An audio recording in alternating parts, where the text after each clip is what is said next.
Page 4 says use the triangle in diagram 1.4 for problems 8 and 9.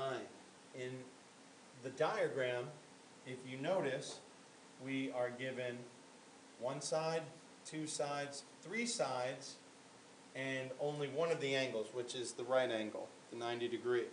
And problem 8 says find the measure of angle x, round the angle to the nearest whole number. So again, I can choose sine, tangent, cosine. Doesn't matter because we're given all three sides. In this case, I will just choose sine of x, of angle x, is going to equal the opposite over the hypotenuse. So, sine of angle x equals the opposite would be 24, and the hypotenuse is going to equal 25.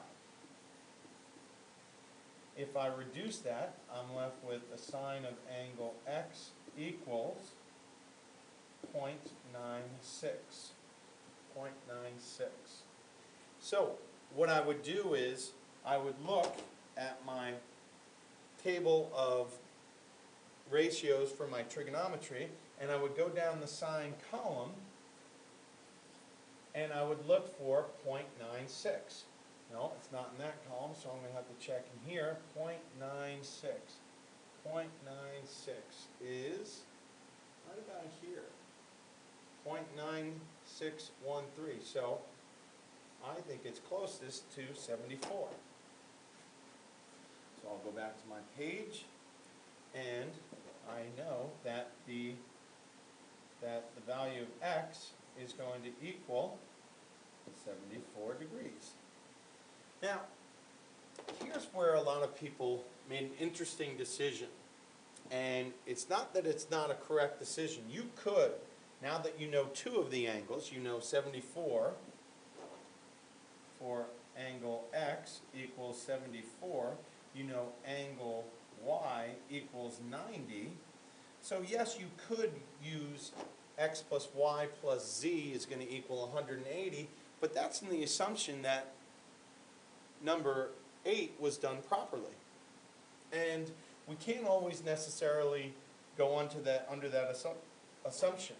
So what I would advise people to do is to use the sum of the angles equals 180 as a final check. I would continue to find the sine of angle z, and remember, now that we've used z, we have to change our perspectives. So if we look at angle z, the opposite this time is going to be 7. So opposite's going to be 7, and our hypotenuse is still going to be 25. So we have 7 over 25 this time, which reduces to 0.28. So again, we'd go to our chart and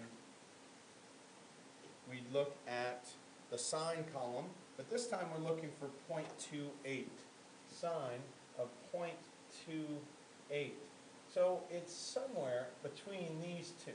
It's not exactly. You have 0.2756 and 0.2924.